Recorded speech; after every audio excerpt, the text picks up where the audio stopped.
Good afternoon, ladies and gentlemen. I think we can start with the Commissioner, but before that I want to share with you a piece of news on Ricardo Cardoso. I spoke to him yesterday afternoon. He's doing fine, he's getting some rest, and he's threatening us to come back. I also seize the opportunity to thank you all on behalf of the Commission for your professionalism and the discretion with which you dealt with a sensitive issue of personal nature. And without further ado, I pass the floor to Commissioner Vestager. Well, I would like to thank you as well for sharing our concern, because of course everyone gets very disturbed by such an incident, but he's all right. Now to a matter which I hope will interest not only me, but everyone who is writing Christmas cards and putting them in envelopes, sealing it, stamping it, and returning it or sending it to friends and relatives. Because we have adopted a cartel settlement decision and fined 5 European producers of envelopes. The fine amounts to a total of almost 20 million euros. The decision finds that the companies Bang, GPV, Hamelin, Maya Couvert and Templa have infringed EU competition law between 2003 and 2008. During those years, they allocated customers and they coordinated on prices in France, Germany, Denmark, Norway, Sweden and United Kingdom. They also coordinated their responses to tenders launched by major European customers. This cartel war was orchestrated by top managers, and the companies went to some lengths to conceal the illegal nature of their meetings. Occasionally they refer to them as golf or mini-golf meetings. This is very colorful, but I would like to add just a few remarks because I think it's important not only for this case but also for the future of anti-cartel enforcement. This is the first cartel decision adopted by the Juncker Commission since we took office almost a month ago, more than a month ago, but it's the 10th of 2014 and there are more in the pipeline to come. Looking at this record, I think that it should be clear that no industry, market, company can be immune to scrutiny. Given the harm that cartels do on Europe's consumers as economy, our fight against cartels remains to be a priority. Secondly, as I said, today's decision is a settlement. It is the 17th since the instrument was first used in 2010. Settlements are now a very well-established tool, alongside, of course, with normal procedure. But it will help us to be more efficient and therefore also to bust more cartels, hopefully many more cartels in the future. Because thanks to settlements, we can look into more cases, and that, of course, also moves our deterrent effects up a notch or two. Finally, this case of today we launched at our own initiative, following the tip-off from a whistleblower. Actually, it wasn't even a letter, but of course they were expensive. But the point to take away from this is, of course, that we have and we find means to go after cartels, even if none of the cartelists are coming clean, as it is very often the case. So that's the message to companies who may be sitting right now with their spreadsheets and considering to become cartelists. I do hope that you realize that just a single tip-off from a whistleblower, from within the company or from a customer, that will make your cartel come up on our enforcement radar. And therefore, of course, I do hope that every European company will find that it's worthwhile to engage in what they're here for, to be strong and successful and to grow and to create jobs in a fair and competitive way. Because I think that the record shows that we're getting still better in getting the cartelists. Thank you, Commissioner. Let's start with the questions. Go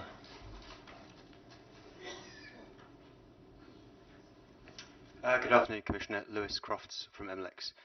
If you're talking about the message that this decision sends today, just two questions, one on settlement procedure and one on fines. As regards the settlement procedure, what are your first impressions of its use? Your predecessor said that he would look to do about 50% of cases under this procedure, and that he would look to run the procedure in about 6 months. So are you happy with the settlement procedure? Do you want to use it more often, or would you like to accelerate it? Second question is on fines. In your hearing, you said that fines should ruin undue profits, and that's the message that you're sending. However, if I look at the decision today, there are 4 reductions for settlers, reductions for cooperating, reductions for inability to pay, and reductions for a 10% cap. So I was just wondering, could you tell us where you think the sweet spot is for fines, and if you think they should be higher? Thank you. On the first question, I do not have the experience to put into numbers the relationship between settlements and the ordinary procedure. And from the little experience that I have, I would say that it depends very much on the case. If someone comes forward, if the companies in question come clean, then you have one situation. If you have a much more hostile environment, and you have to do another kind of investigation, then we have another kind of case. So I think it's very important that it's also related to the case in question, so that you cannot, as a company, just rely on, now she has used her quota of ordinary procedure, so I can go for settlement.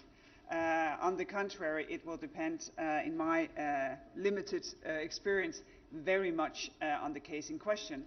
But I think, as I said just before, settlement is a very important tool, because it is quicker and it makes the companies enables them to move further, because otherwise usually you end up in court, and that may take some time on top of the time of the investigation. Second, on fines. Actually the fines in this case are relatively low. And as you said, a lot of consideration has been taken. And probably that also reflects the original causes of the cartel, that it's a very challenged business. And some of the companies in questions are challenged as well. Okay. Commissioner, if you allow, Detlef Fechtner, Börsenzeitung. A short follow-up on the colleague's question on settlements. You mentioned already that the truck case, which is ongoing and come up next year or year after, will be probably no settlement. What brings you to this conclusion? Is this because there are so high fines, or is it because it's so long ongoing already? What does it make a case not probable for a settlement? Thank you. Well, excuse me for stating the obvious, but if people do not want to settle, well, then you can't do settlement. And as we know the case so far, there is a very different view among the different companies in question. Some may want to settle, some may not want to settle. And then you have a completely different situation than a situation where people say, oh, well, yes, we did it. Then you can settle.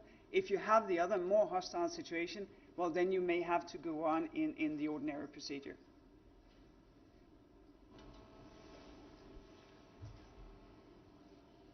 Rick Winkel, Financieel Dagblad. Can I ask a question on a different matter? Yes. First, check if we have exhausted the envelopes aspect. It seems to be the case. Go ahead. Yes. Can I ask you for an update on your investigations in the tax rulings of the Ireland, Luxembourg, and the Netherlands? Are you getting all the cooperation you wish for at the moment? And when do you expect to conclude?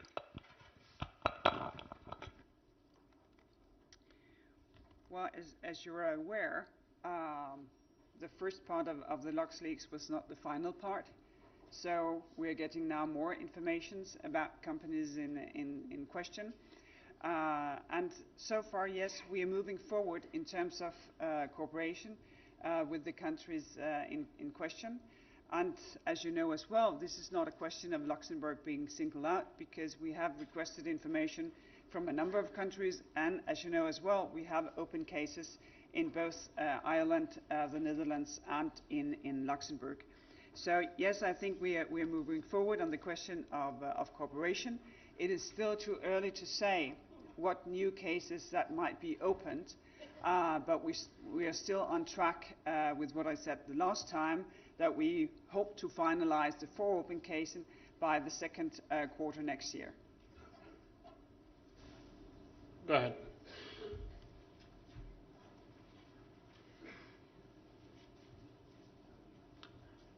Yes, hello.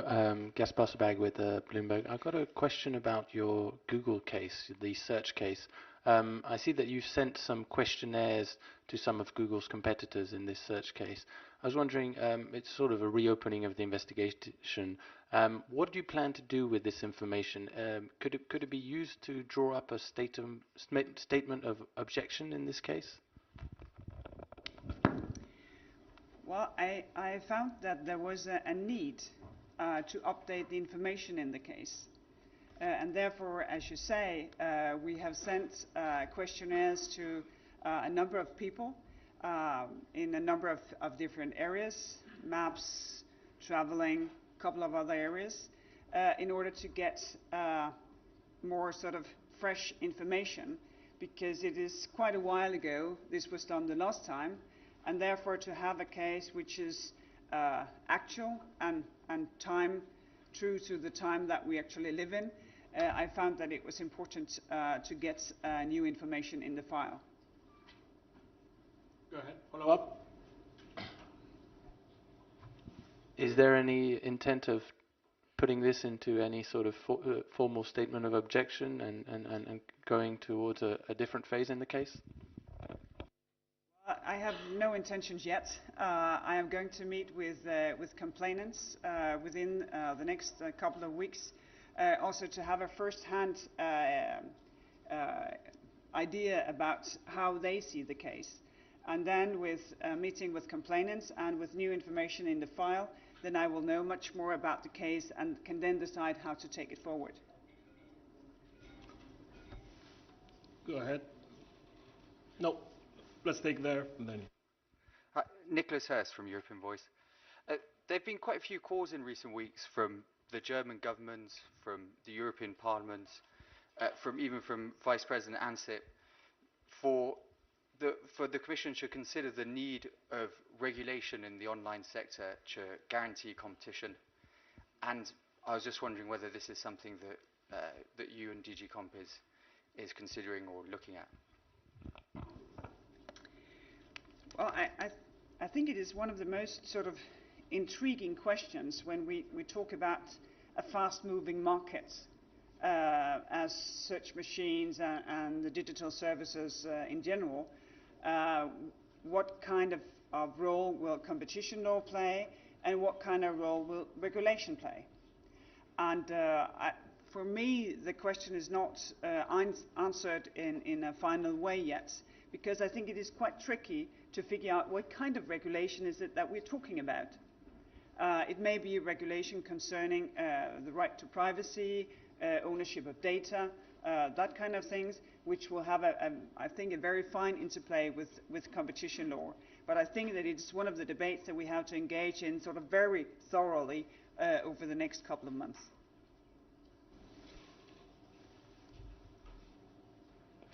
Yeah, Jacob from Berlingske on a quite Danish issue.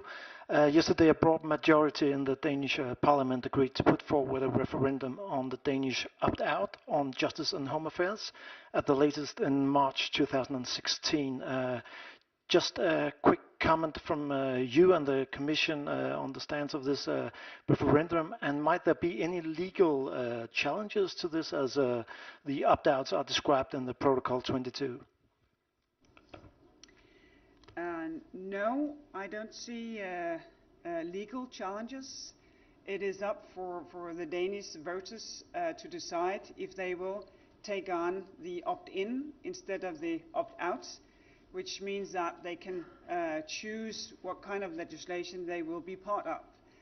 And this is a decision which is entirely up to Danish voters, and but that is maybe more as a Dane, I welcome that this opportunity will be open at the latest on the first quarter 2016, because as you all know, enormous changes are going to happen over the coming months when it comes to, for instance, the cooperation in policing Europe in some, in my opinion, very grave matters when it comes to trafficking and drugs and that kind of crimes.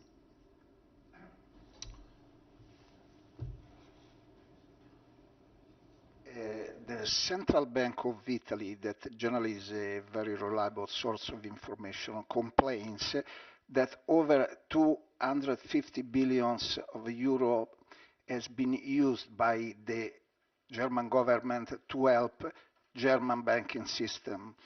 I remember that your predecessor, Mr. Almunia, opened some single case about German banks, but considering the enormous amount of money that has been pumped into the German banking system, don't you think that is the case to reopen a more comprehensive investigation, since it's very difficult to understand that with so much money on the table, you didn't distort the competition in the European banking system? I think it's a question which is difficult to answer in a general manner, and since I don't know the answer in the concrete manner, because I have not seen the information from the Italian Central Bank, I cannot answer this question right now. Okay, and the Commissioner has a plane, so if we could gradually start wrapping up, and we still have midday. Go ahead. Yes, from Danish television, I just have a follow-up on the LuxLeaks case. We have now a new case about Skype. What is your comment about what has been going on in Luxembourg in that regards, and how much do you feel the pressure both upon you and on Juncker regarding the new leaks? Well, some of the new companies in question, they've had what I think is called advanced price agreements, and that is a concept that we also know from other cases. So the new thing is that it's more companies, but in substance, in the different arrangements, it's not new. And therefore, I think it is very important to stay on track to get the open cases finalized, alongside by analyzing the information that we now have, and now from more sources than just the PricewaterhouseCoopers, but also from other consultancies, because that will broaden the base for us to evaluate what should be the next steps forward. Can we have two questions?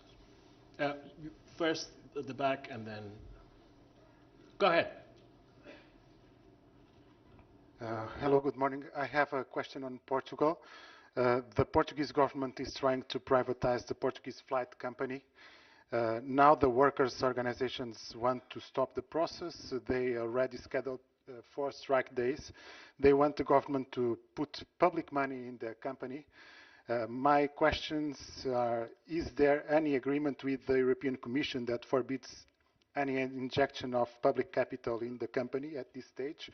And does the government has any kind of compromise to never put more money in the company? Well, I have not on my desk any specifics about the Portuguese flag carrier. In general, there are possibilities if it's on market conditions, and there is a principle of one time, last time, again on market conditions. But if that will ever be relevant, I'm absolutely sure that we will have a cooperation with the Portuguese authorities. But it is, as most people would know if they've been following the decisions made when it comes to airports and air traffic, it's a question which is very delicate to do with, and therefore it's better to handle it concretely if something happens on my desk than to talk about it in general and broad terms. Okay, last question. Jacob from Berlingske again.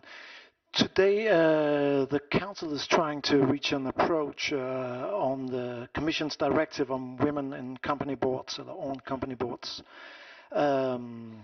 You used to represent the Danish government, which is one of the companies actually fighting this directive.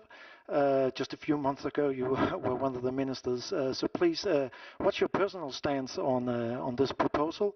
And have you been in contact with the Danish government on trying to make them review their stance on this issue?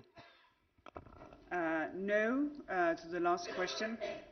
I have not been in contact with them, and as you probably know, we all swore yesterday that we would not take instruction nor seek instruction, and I will elaborate on that and not give instructions.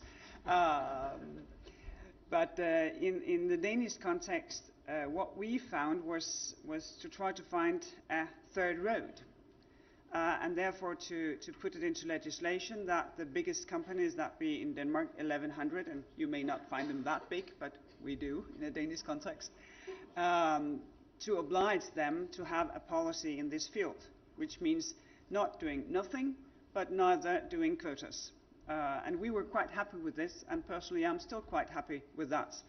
But that doesn't change the fact that there is a proposal on the table, and it will be negotiated in Council, and the countries will have the views that they have, no matter that it's a new Commission that's come on board. Thank you very much, Commissioner. Thank you all. Midday in 5 minutes. Thank you.